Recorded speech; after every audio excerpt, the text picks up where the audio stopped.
저들은 말합니다. 이재명 대표가 불체포 특권을 포기하고 영장실질심사를 받으라고. 이거야말로 이재명 대표에게 헌법과 법이 정한 절차를 위반하라는 겁니다.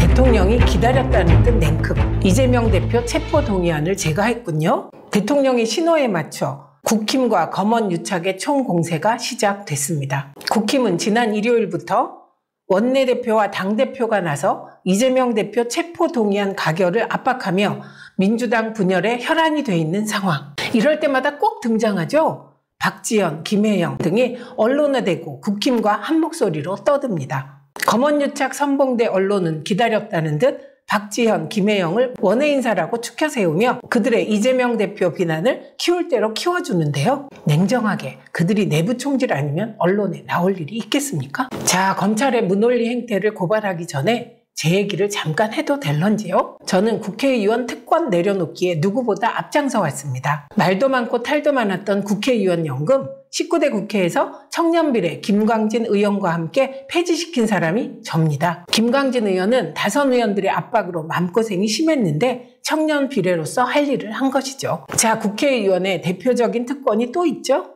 이재명 대표 사태로 언론에 심심찮게 등장하는 면책특권과 불체포특권은 사법부 지휘권을 가진 행정부가 입법부를 탄압하는 것을 막기 위한 국회의원 보호장치입니다. 우리나라도 재헌의회 시절부터 의정활동의 자유 보장을 위해 국회의원 면책특권과 불체포특권을 보장해왔습니다. 독재자 박정희와 전두환마저 면책특권과 불체포특권을 없애는 것은 엄두도 못 냈어요. 6월 항쟁 이후 민주화가 진전됨에 따라 국회에 대한 대통령의 직접 탄압도 점점 사라져갔고요. 하지만 이러한 특혜는 항상 악용하는 사람들이 있기에 국회의원 개인 부패비리 혐의에 불체포특권이 악용되는 사례들이 나왔고 면책특권이나 불체포특권 폐지 이야기가 나오기 시작했습니다. 이 사안에 대해서는 찬반이 갈리지만 확실하게 하고 가야 하는 전제가 있습니다.